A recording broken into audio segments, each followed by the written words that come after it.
Well, it's it's been a while since we've done the Bad Batch, right?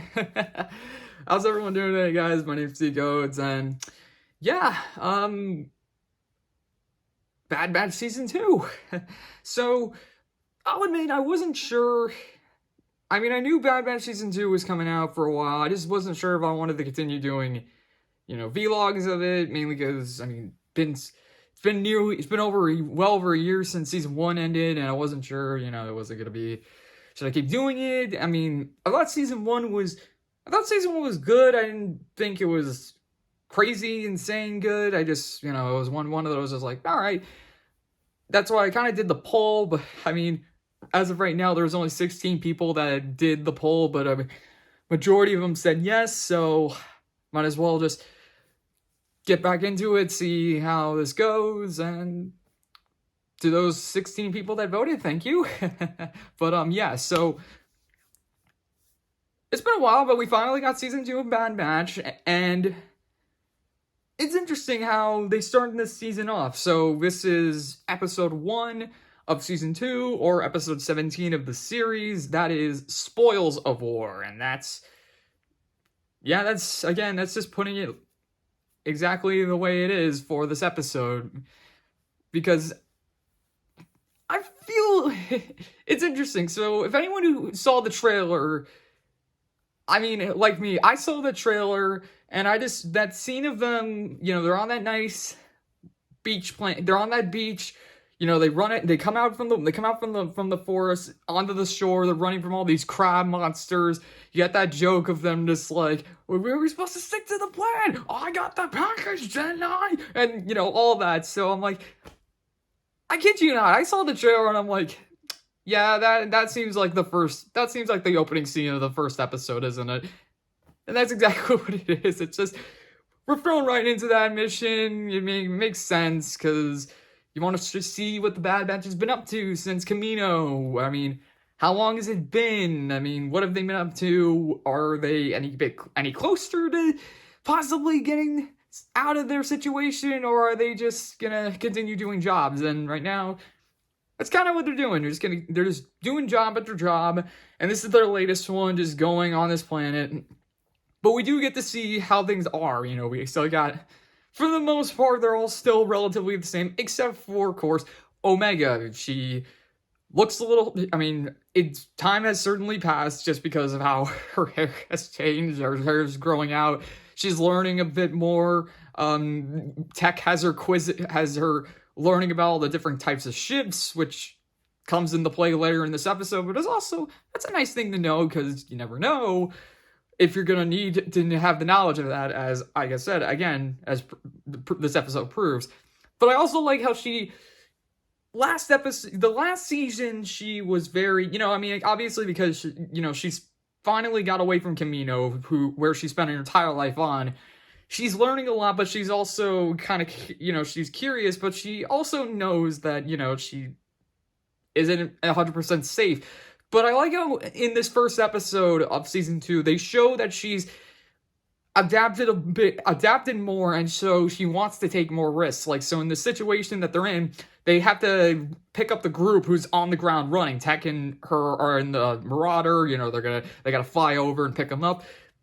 But they were fishing, so they have to cut the line, but unfortunately one of the crabs gets the line, and so they can't get it down, and then Omega falls down, and she's on the line. She's just hanging off of it, or holding on to it, and then Tech gets attacked, the ship gets attacked by the crabs, and so Omega decides, instead of climbing back up to the ship, she then slides down, jumps out, pulls out her bow, and just starts shooting the crabs off the ship. Then eventually she jumps back onto the line, straps herself to the end of it, and then Tech just flies her around, and she's just firing away. It's so cool.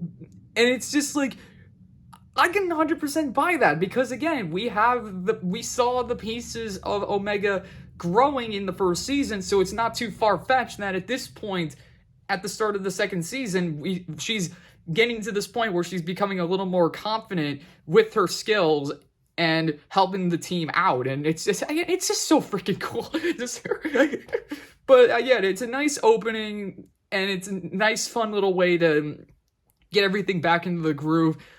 But of course, unlike season 1 where things were just like going right out of the gate, you had Order 66 happen, you had Kanan, the whole situation with Kanan, you had the emergence, the birth of the Empire, the group kind of going AWOL to save Omega, and then you had Crosshairs. This episode, of course, is just like taking it slow because, it's just like, yeah, we're just gotta do a job, and that's exactly what they do. They go back, Sid gives him a job, or I should say, V gives him a job, who is voiced by Wanda Sykes. That's so freaking funny. She's just sitting there, and it's just like, you can tell it's Wanda Sykes, because the model of her is just like her. And like I said, from the trailer, she was in the trailer too, and she's just like, oh, so this is the best, this is your best team, huh? It's like, she's observing the clones, obviously, just kind of giving people a refresher course on who this group is, in case they didn't just watch all of season 1 again to get ready for this. And it's just funny. I like how she goes up the record and she's like, this one's too big. She looks at Omega, this one's too small. And I'm like, oh, what is she gonna say? Like, Hunter's just right or something? Like, what is this, Goldilocks and the Three Bears? And quick tidbit, while we're on the subject of Goldilocks and the Three Bears, if you haven't seen Puss in Boots and the Last Wish, I highly recommend you go see that, because, wow, it's a really good movie. Like, I haven't gotten that excited over an animated film since Spider-Verse. Like, that's how good this film was, in my opinion. So, if you go see Puss in Boots, seriously, you would enjoy it. Okay, now with that said, V comes in, she's giving them a tip on a job, and that tip being that Count Dooku's home, Castle Sereno, is being pillaged by the Empire because, with Dooku being dead, all his spoils of the war are there and present, and of course you're like thinking, yeah, he's probably got a lot, and that's exactly what Sid points out to them. It's like the loot they can get from this one heist is more than all their previous jobs combined, which of course is like, holy cow, that is insane. But of course, at the same time, Hunter doesn't want to take that big of a risk because, ever since Camino, they've been well under the radar, because a lot of people thought they died at Camino, so they're like, okay, yeah, they're under the radar, so they don't want to take a big job that risks their exposure again. But of course, at the same time, they talk about it and they think like, yeah, I mean, we take this and we win. We can be set for life, high risk, high reward kind of thing. So eventually they do take the job, but then we finally get this. I mean, I remember like season 1, we kind of had this where it's like, they're clones and their main objective is to help people and, kind of like with the way they work, but most of the time they were just doing jobs, or like they were trying to keep Omega safe, or just doing all this stuff.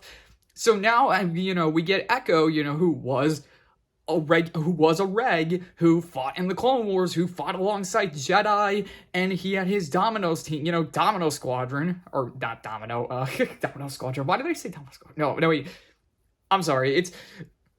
I keep forgetting when it comes to the dominoes, it's like you got Echo, you got Fives. Oh man, Fives, that was sad. Echo's, he's like talking about how they should be using that kind of money to help people.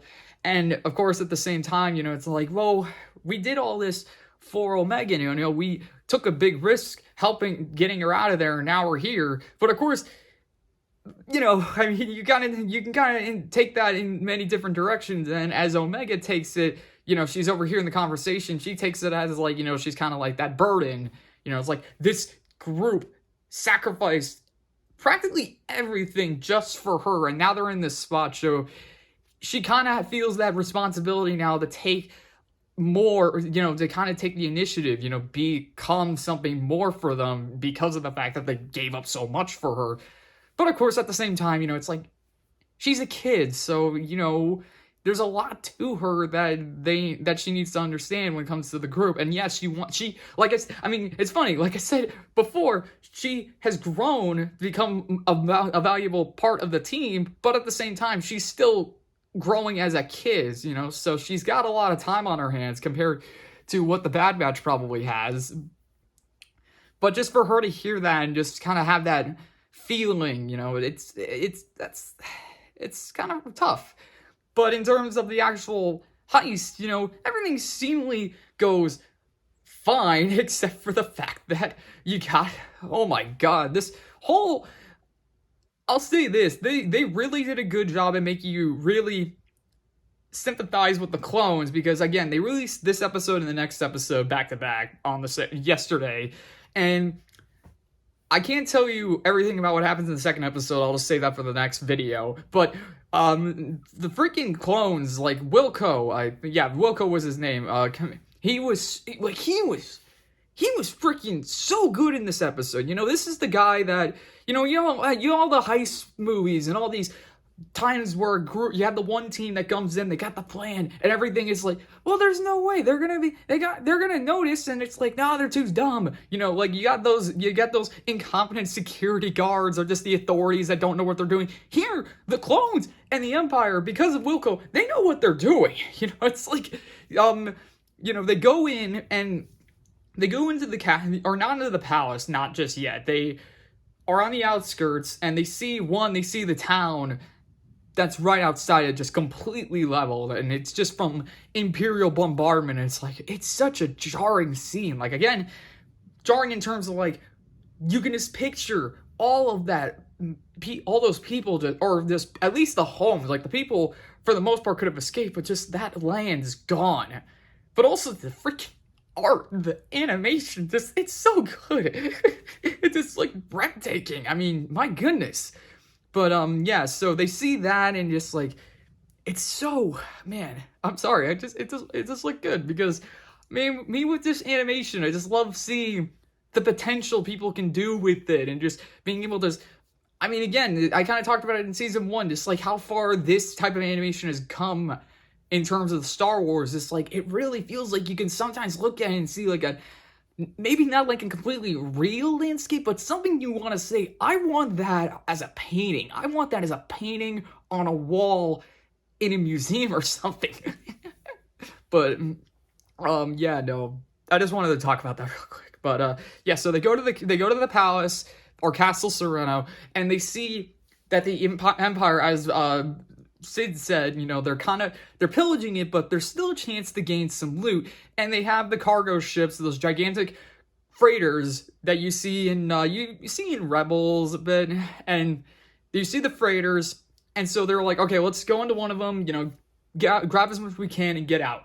And that's exactly what they do at first. That is until Wrecker, you know, there's a trooper walking by, and they could have just let the trooper continue walking, but then Wrecker knocks him out, stuns him, and then I forget if it was Hunter or Tech, I forget who called it out on him, but they're like, someone's gonna notice that when he doesn't sign it, when he doesn't check in. And it's like, I'm like, of course at that moment in time you're thinking, well, I mean, it's the Empire, you know, they're stupid, you know, like they can't shoot, but I'm like, at the same time, they're like, these are the clones, this is not like Imperial troopers just yet. So it's like, at the same time though, you're like, okay, so, but what are they gonna like have the clones just be like a little more, are they just gonna tell the clones to be a little more loose, you know, like don't worry about all that stuff, just kind of do the basics, don't do anything extreme? But no, here they actually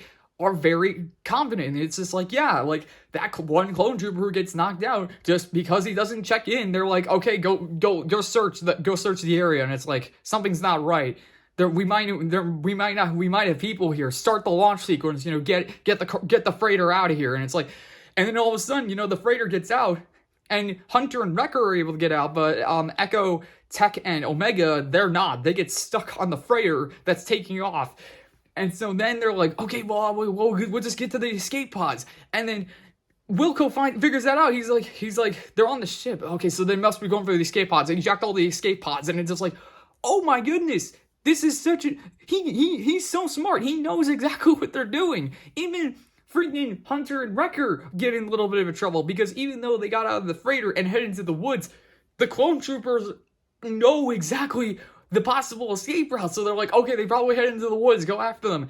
And then Hunter and Wrecker have to go back, and then they eventually they try to get on the freighter to kind of rescue the group. That doesn't work. So then they land on top of the palace, and then of course I'm just thinking, are they gonna be spotted up there? And the next thing you know, you see a bunch of clone troopers start shooting at them, and it's like, it's so insane. Like, if this was the, like, I mean, we know that eventually clone troopers become obsolete, and you get these ridiculous stormtroopers who couldn't hit the broadside of a bantha. But just imagine if, like, this was the Empire in New Hope, or further on, or just like the First Order. Actually, I don't think the First Order, but yeah, this was like the Empire during A New Hope. You have just these clone troopers who, for the most part, can't miss, who are actually smart, who know what to do in these situations. They wouldn't stand a chance. The rebellion wouldn't stand a chance. But no, clone troopers. Yeah, I mean, they blew up Camino, so well, I mean, they blew up Camino, they blew up the city, but but yeah. So you got the two groups. You have Omega, Echo, and Tech in the freighter ship. Now the escape pod's ejected, but then, as I said earlier, Omega, her knowledge of ships comes in handy because she realizes that the freighter that they're in has emergency thrusters on all the cargo if it were ejected.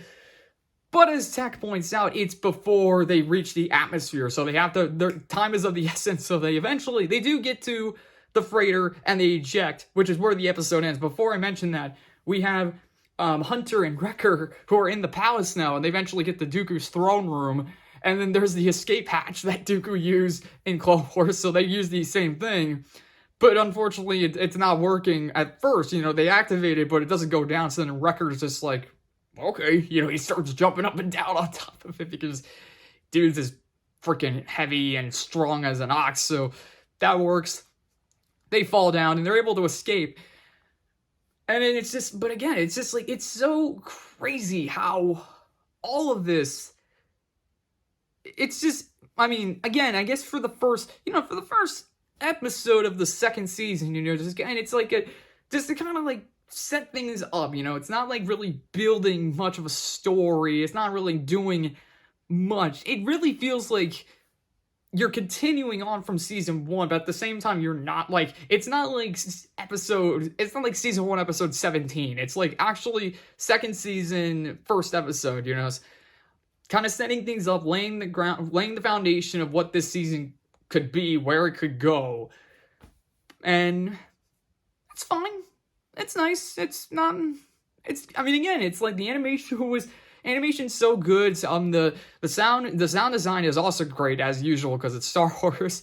I thought the plan itself was good, but of course, with these clone troopers being good at their job, they actually know what they're doing. The plan goes sideways, and it doesn't feel like, oh, that's dumb. It's like, no, it's like, okay, it's like, okay, well, we're on the ship, so let's get the escape pods. Escape pods are ejected. Okay, well then, the freighter, the crates on this freighter have emergency thrusters in case they're ejected. That makes sense because you want to at least have some salvage the loot from the crates. So you want to have something like that, those emergency thrusters to kind of bring them down softly, kind of like a parachute, But yeah, I mean, even freaking the Dooku's throne room thing, it's like the escape hatch. Again, we know, anyone who's seen Clone Wars knows that.